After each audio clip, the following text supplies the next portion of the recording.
Fala pessoal, professor Gustavo, mais uma aula nossa de geometria para a segunda série do ensino médio do Colégio Dr. Gesserico Gonzaga Jaime, né, nosso CEPI de tempo integral. Espero que estejam todos bem, desculpa, e que estejam conseguindo, né, cumprir a atividade de vocês.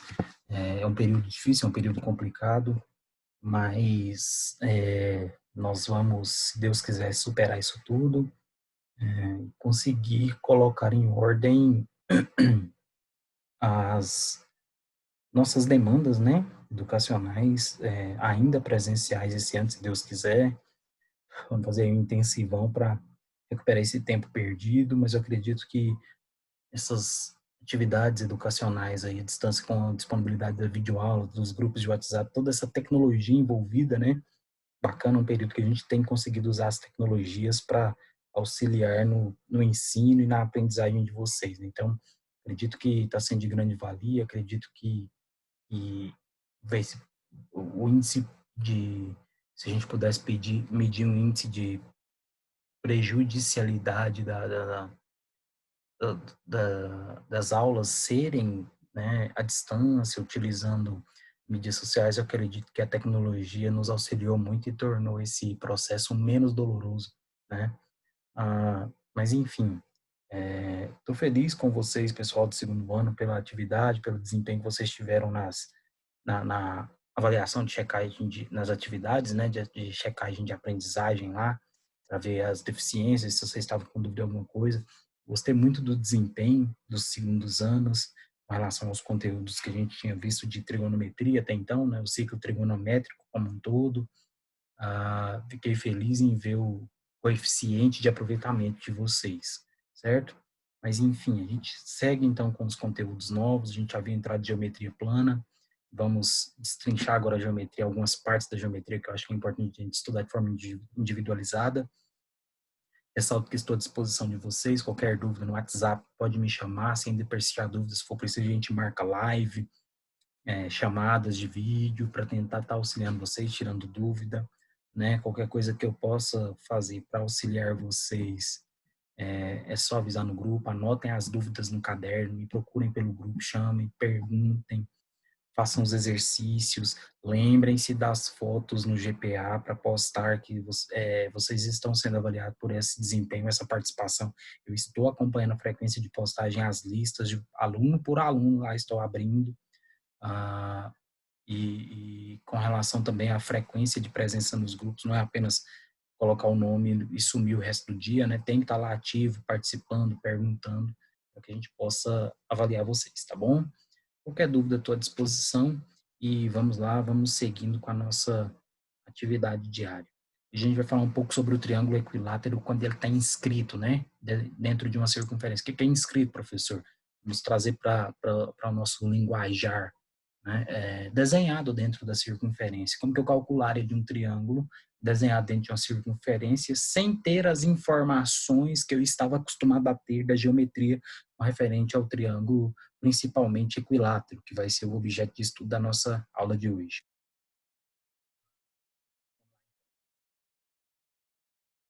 A gente pode sim determinar a área de triângulos equiláteros, né, que são objetos de nosso estudo hoje, quando eles estiverem inscritos dentro de uma circunferência, considerando uma função. Que função que é essa? Um item de função principal, o raio, né? E o que pode ver em trigonometria o que era o raio de uma circunferência, né? Segmento de reta que parte do centro da circunferência até qualquer ponto num arco qualquer dessa circunferência que tem uma medida unitária, né? Então a gente pode sim calcular a área de um triângulo equilátero quando ele está inscrito dentro de uma circunferência de um raio de medida r qualquer, e essa área é calculada, é determinada a partir da função da medida desse raio, né? Por que eu uso essa relação, professor? Porque às vezes você pega um exercício que tem um triângulo dentro de uma circunferência e esse triângulo não tem informações angulares, não tem informação de medidas de lados, que é o convencional que a gente estava acostumado a trabalhar na geometria. A gente consegue calcular isso usando as relações da circunferência, né? Imagina o seguinte, imagina uma circunferência qualquer, dentro de que tem um raio R qualquer, né? Então, uma reta que sai do centro e vai a qualquer ponto, arco dessa minha circunferência, cada região. Então, eu tenho um raio de medida unitária R qualquer lá, certo?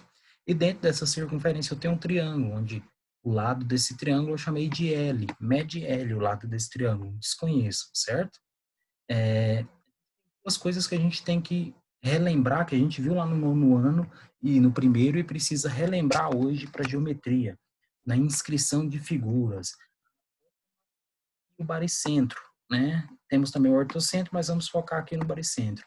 A apótema de um triângulo nada mais é que o A, ou seja, a parte da medida da reta que sai do vértice superior do triângulo equilátero, tem três lados iguais, e vai até o centro da base. Então, essa reta aqui, ó, que sai daqui e vem até aqui, essa reta, ela é um segmento de reta e uma apótema, né? De apótema, que consta um apótema, vamos dizer assim, né?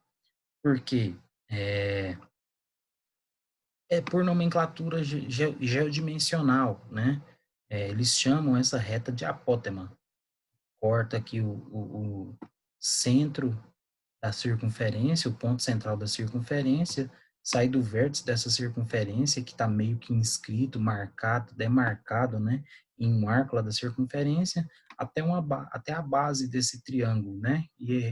Se ela vem um segmento de reta que partiu do vértice superior, ela vai tocar exatamente no centro dessa base.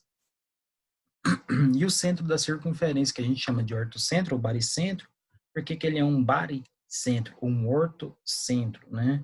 Ele é um ortocentro, um ponto central de referência para a circunferência e passa a ser um ponto central de referência baricentrional para o triângulo, né? Que é um triângulo equilátero. Então, o mesmo ponto ele faz referência central para a circunferência e para o triângulo.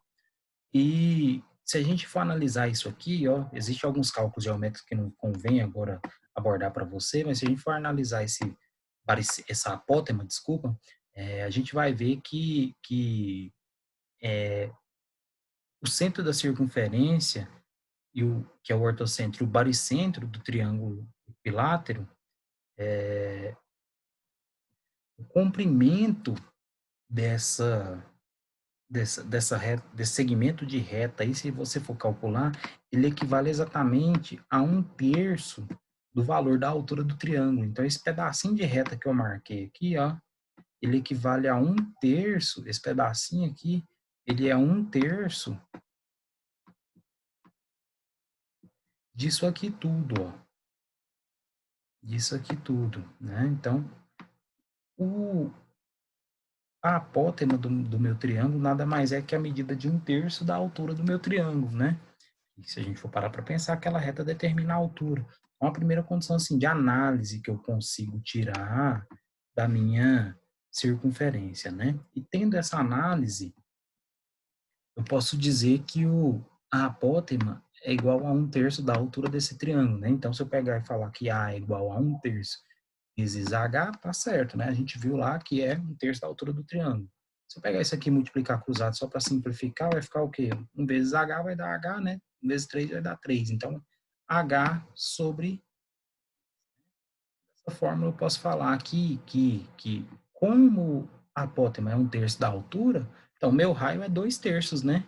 Porque o raio é o dobro da apótema lá. Se a gente olhar lá na figura e visualizar, vai dar o dobro aproximadamente da apótema, certo? Que é aquele pedacinho de reta, né, que equivale a um terço da altura do triângulo.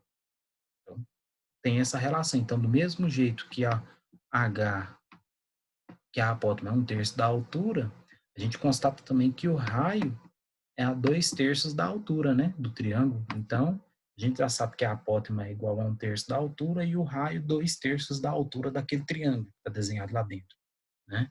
Aí eu pego e chego nessa relaçãozinha aqui. Então, raio é igual a 2 terços vezes a altura, né? Multiplico cruzado também vai dar 2H sobre 3, né? Só para simplificar as equações. Então, se eu tenho um raio que vale a 2 vezes a altura, 2 terços da altura, e um apótema que vale a um terço da altura, a gente chega a algumas condições de conclusão. De que mas também é a metade do raio, né? Se ela é 1/3 da altura e o raio é 2/3, então a apótema, se eu com o raio, se eu comparar ela com o raio, ela é metade desse raio, né? Metade de alguma coisa é representar essa coisa dividido por 2, né? Então tá aí, ó, R sobre grandezas. Então a gente sabe que a área de um triângulo equilátero a gente pega ali a base vezes a altura, né? Tem os três lados iguais, então base vezes altura. Eu sei que a base do meu triângulo é igual a um lado do meu triângulo. Por quê? O triângulo é equilátero, os três lados são iguais. Então, se eu falar que H é igual ao lado vezes raiz de 3 sobre 2, eu estou afirmando uma condição de identidade, né? Ou seja, eu estou pegando a apótema, a altura e o raio e suas relações e estou multiplicando entre si. Eu chego nessa medida aqui que é a altura do triângulo é igual a L, que é a medida de um dos lados do triângulo, vezes a raiz de 3 sobre 2, né? E quando eu pego isso aí e determino que a área do triângulo equilátero será a área igual a L ao quadrado vezes raiz de 3 sobre aquela relação contingencial, lá, faço o produto das apótemas pelas medidas do raio pela altura do triângulo, com base no seu baricentro. O que é o nosso objetivo? É determinar sempre a área desse triângulo, né? Então, assim, achar a área desse triângulo a partir do quem? Do meu raio, né? A partir do meu raio.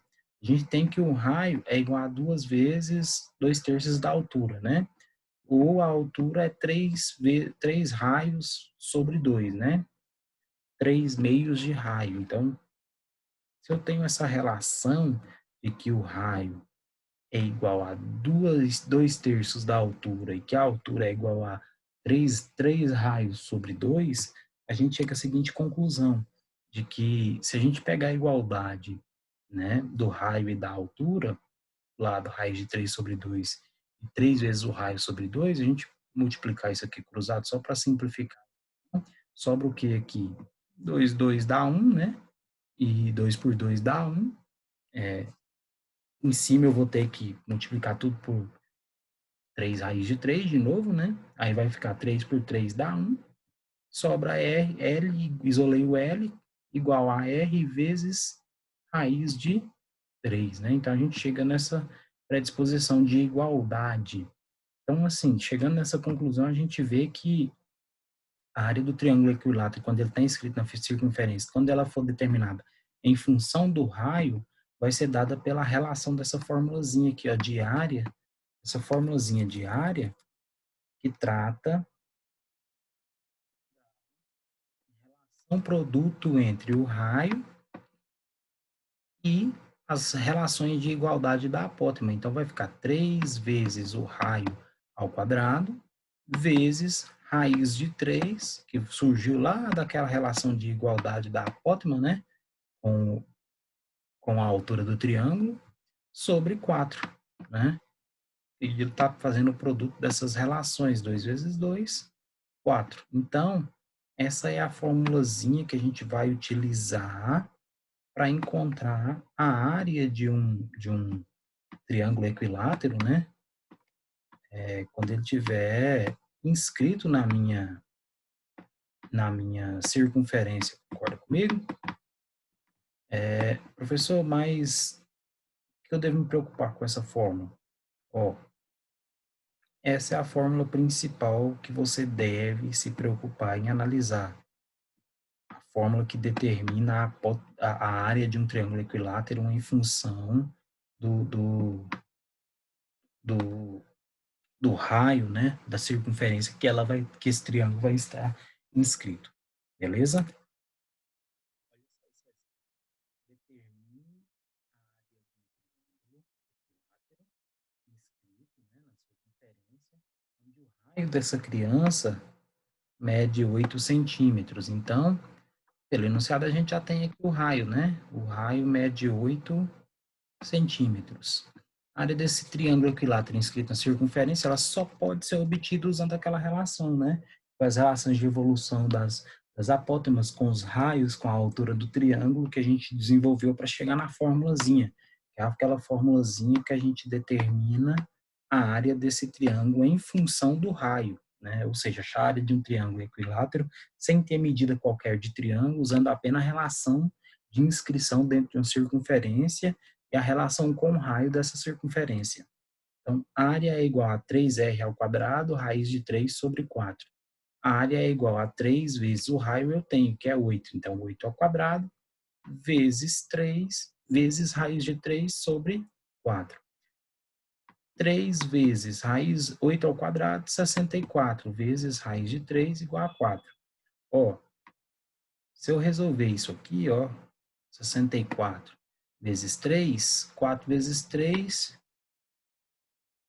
12, foi 1, 6 vezes 3, 18, mais 1, 19, né? Então, aqui a gente tem 192. 192 dividido por 4, 48, né? Por que que ele não simplifica, professor? Porque o raiz de 3 já está no índice de simplificação mínimo, né? Então, não há necessidade. Resolve essas crianças aqui e resolve essas crianças e desce o raiz de 3, que já é um número mínimo, né? Simplificado, não tem necessidade de você fazer aquela simplificação por MMC de raiz de 3 aqui, porque ele já é um valor simplificado mínimo, não dá para reduzir mais isso aqui, né? Conseguem compreender esse conteúdo nosso aí de matemática que a gente abordava lá nos oitavo, nono ano, né? Que é a radiciação. Então, resolvi os valores numéricos, aí de 3 valor mínimo possível, eu deixei aqui. Então, a gente tem a área de um triângulo. Esse triângulo que está inscrito dentro de uma circunferência, onde o raio dessa circunferência mede 8 centímetros, a área dele é 48 raiz de 3 centímetros quadrados, né? Lembrem-se sempre da relação agora de grandeza de área, né? Nesse caso, centímetros quadrados, porque a gente está tratando de um triângulo equilátero inscrito dentro de uma circunferência trigonométrica qualquer. E é isso.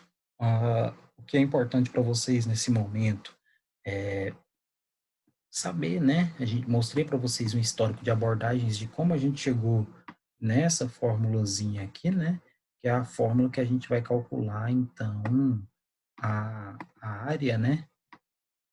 A área dos triângulos inscritos, né? A partir dela a gente vai evoluir aí para alguns exercícios objetivos, né? Alguns exercícios próximos desse aqui, que a gente calcula a área desse triângulo aí, que está em função do raio, e inscrito dentro dessa circunferência, para depois começar a analisar setores, certo? Então, não se deixem ficar com dúvida, anotem se surgir alguma dúvida das explicações, coloquem um caderno para não esquecer e depois procurem no grupo de WhatsApp. Me chamem que eu estou à disposição de vocês para poder tirar as dúvidas de vocês. Ressalto a importância das participações nas aulas, né? Estamos chegando aí no final de junho já, período de pré-férias, para vocês não irem para as férias com dúvidas. Apesar de ser educação à distância, a gente tem evoluído diariamente com conteúdo, buscado fortalecer conhecimento e lembrem-se de receber a lista de exercícios, ao fazer o exercício, postarem as fotos, procurem postar fotos com qualidade para a gente estar acompanhando de aluno por aluno lá no GPA, para a gente estar avaliando vocês e para que a gente não tenha nenhum problema. Cumpram aí com as obrigações de vocês diárias educacionais, né? Busquem fazer exercícios para esclarecer as dúvidas e qualquer indisponibilidade, qualquer problema, nós estamos à disposição de vocês, ok? Um abraço e até a próxima.